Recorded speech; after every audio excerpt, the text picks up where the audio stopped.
Pilkada Sumut mulai memanas setelah dua calon gubernur saling sindir soal jalan rusak dalam forum pengundian nomor urut dalam rapat pleno KPU. Lantas apakah ini jadi strategi politik awal Bobi Nasution dan Edi Rahmayadi dalam kontestasi Pilgub Sumut? Kita akan bahas bersama dengan Ketua Tim Pemenangan Bobi Nasution Surya Hinca Panjaitan.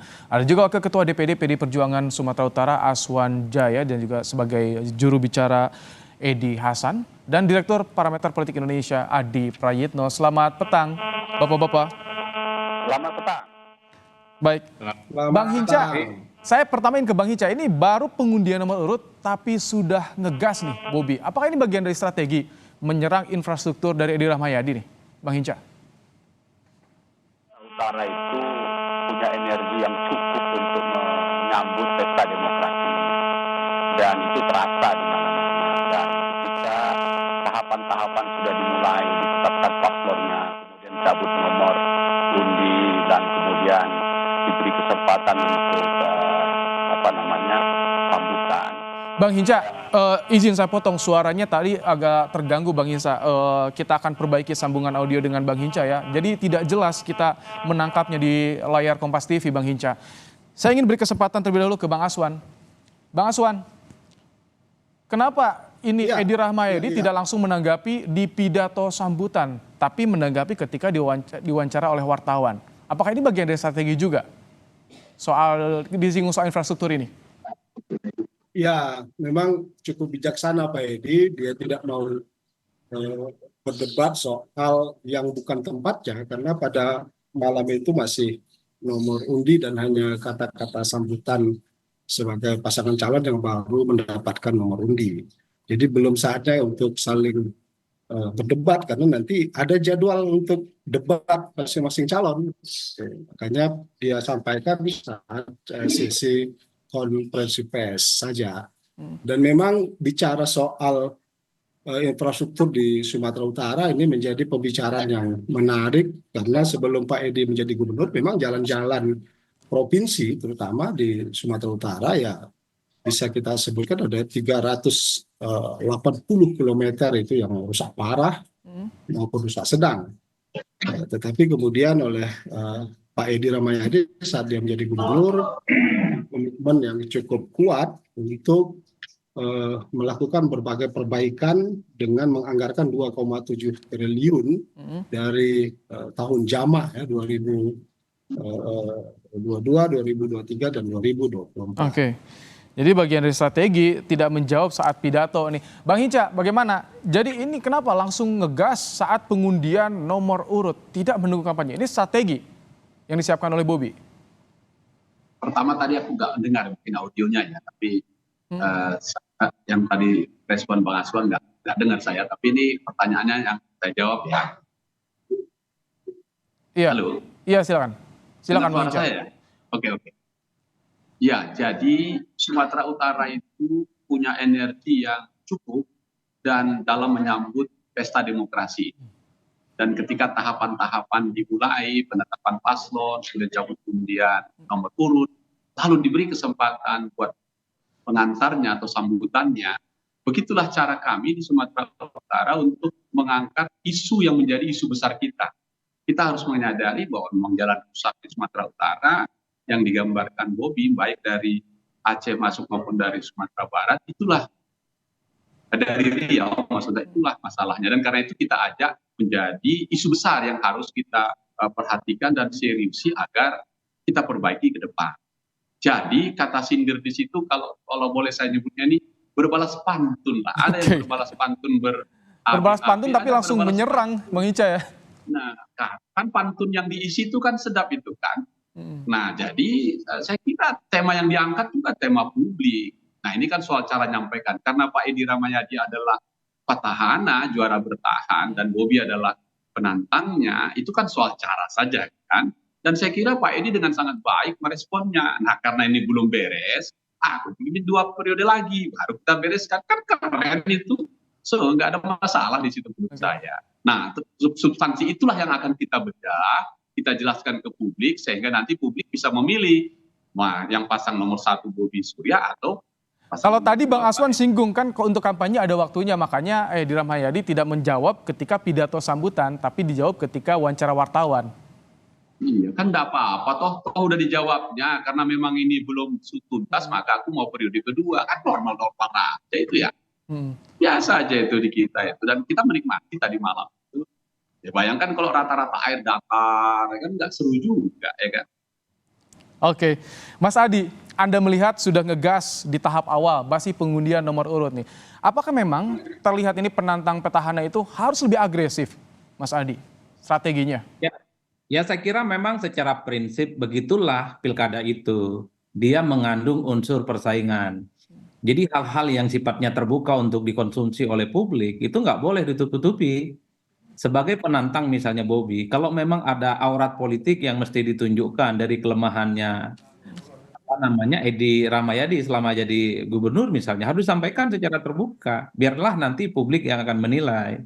Begitupun misalnya jika ada kelemahan-kelemahan dari Bobi selama memimpin Medan misalnya harus disampaikan juga secara terbuka supaya semuanya terang benderang. Karena ada kecenderungan belakangan ini Mas Ibrahim bahwa pilkada itu ya atas dasar misalnya keteduhan, atas dasar menghindari konflik dan huru-hara, semuanya itu ditutup-tutupi. Justru bagi saya itu adalah pembodohan bagi demokrasi.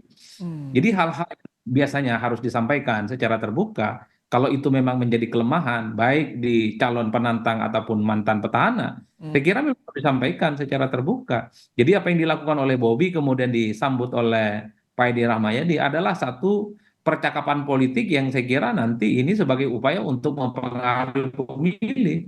Persoalan siapa yang salah, persoalan siapa yang benar, tentu bagaimana ini menerjemahkan ke pemilih. Per hari ini tentu Kubu Edi Rahmayadi ingin menyampaikan bahwa yang dikritik oleh Bobi itu bukan pembangunan yang dilakukan oleh dirinya, tapi yang dilakukan oleh Jokowi.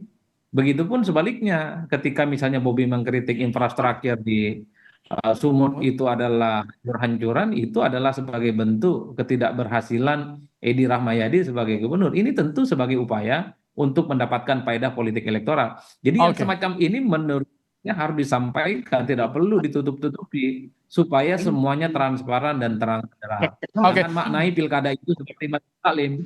Baik, Bang Aswan, kenapa ketika jawaban Edi Rahmayadi disinggung soal infrastruktur, menyinggung juga menjadi balik dengan ini jalan nasional, PR-nya Jokowi? Ya, sebenarnya tidak hanya itu. Pidato Pak Edi Rahmayadi di awal justru sangat bagus, mengingatkan kepada kita semua bahwa pilkada ini bagian dari demokrasi. Dia mengingatkan bahwa demokrasi ini harus kita jaga dengan baik, seluruh pelaksana, KPU, Bawaslu, APH itu berjalan dengan netral dan objektif. Karena memang bising kali terdengar akan ada keberpihakan untuk salah satu pasangan calon. Itu yang pertama yang dia ingatkan, bahwa demokrasi ini harus kita jaga, benar-benar dijaga dan netral sehingga menghasilkan hasil yang objektif berdasarkan dari aspirasi rakyat Sumatera Utara. Nah, kedua dia merespon bahwa apa yang dinyatakan oleh Bobi ya benar, kalau dari Aceh, dari Sumatera Barat masuk ke Sumatera Utara itu kan pasti jalan-jalannya nasional, lintas provinsi. Makanya dia bilang ya itu bukan tanggung jawab seorang gubernur tapi tanggung jawab seorang presiden. Nah, kemudian Pak Edi melakukan berbagai hal ya terkait dengan jalan. Dia sudah anggarkan 2, itu sudah berjalan sedemikian rupa. Memang ada yang belum sekitar 700 miliar yang belum terrealisasi di tahun ketiga.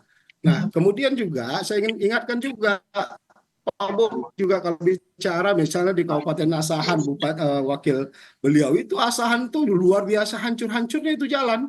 Kalau Pak Adi nanti mau ke Asahan, Pak Adi jalan kabupaten tuh, ampun kita di sana hancur-hancuran, nggak juga punya komitmen apapun. Nah, jadi ini bagian dari strategi ketika mengkaitkan dengan PR jalan nasional yang harusnya dikerjakan oleh Jokowi, ini bagian dari strategi untuk counter narasi infrastruktur dari Edi.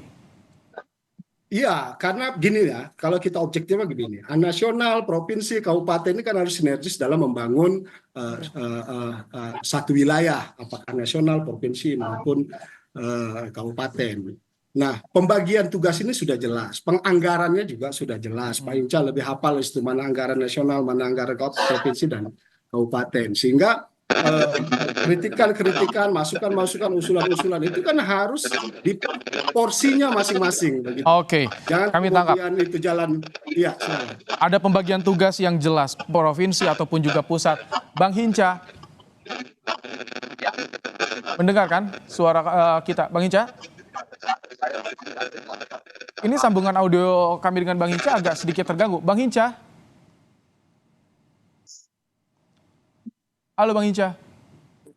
Baik, kita akan kembali memperbaiki sambungan audio dengan Hinca Panjaitan. Mas Adi, ternyata begitu panasnya soal infrastruktur ini yang akan menjadi amunisi bagi masing-masing kandidat. Ini akan terus terjadi sepanjang Pilkada Sumut ini, termasuk tadi isu netralitas, Mas Adi, yang akan menjadi senjata dari Edi Rahmayadi ini, Mas Adi. Ya, saya kira memang kalau kita bicara Pilkada Sumut ini pasti akan selalu menarik ya, bahkan cukup panas ya sampai nantinya pencoblosan 27 November. Karena memang sebelum pendaftaran sekalipun, ini perang terbuka antara dua kubu kan sudah sering terjadi. Statement Pak Edi Rahmayadi mengatakan jangankan anak presiden atau jangankan menantu presiden, ada keluarga dengan malaikat pun siap dilawan. Ini kan perang terbuka. Makanya tidak mengherankan ketika Bobi mengkritik soal infrastruktur yang dinilai sebagai ketidakberhasilan dari Pak Edi Rahmayadi. Pak Edi Rahmayadi kan juga nyerang balik bahwa itu adalah sebagai bentuk kegagalan Jokowi sebagai besannya dari Mas Bobi. Ini menurut saya adalah perang narasi dan perang opini yang saya kira memang ke depan pastinya eskalasinya akan semakin meningkat. Karena apapun judulnya, ini kan menyangkut soal Kim Plus dan non Kim Plus. Apapun ya, Bobi ini adalah didukung oleh mayoritas partai politik. Di situ juga ada variabel-variabel pilpres yang saya kira per hari ini residunya nggak sepenuhnya hilang.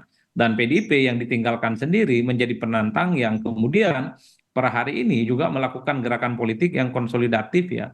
Untuk melakukan pemenang untuk mengalahkan Bobi Nasution. Jadi bagi saya Sumut ini merupakan salah satu pilkada yang relatif menarik ya dibandingkan dengan wilayah-wilayah yang lain karena ini jadi head to head menyangkut keluarga besarnya presiden, menyangkut juga di situ ada PDIP yang saya kira memang tensi politiknya tidak akan biasa-biasa saja. Saya terus terang sebenarnya agak kaget dengan pernyataannya Mas Bobi yang menurut saya agak sedikit kalem dalam banggaan saya karena ini adalah pembukaan, tapi langsung gaspol. Ini kan menunjukkan betapa eskalasi dan persaingan politik di Sumut ini tidak Panas. Panas Panas ya. Ya, untuk sangat layak untuk kita tunggu nih. Oke. 3 bulan ke depan seperti apa. Baik, kita ke Bang Hinca. Bang Hinca, melalui sambungan telepon ya. Tadi agak terganggu audionya, Bang Hinca. Bang Hinca. Halo.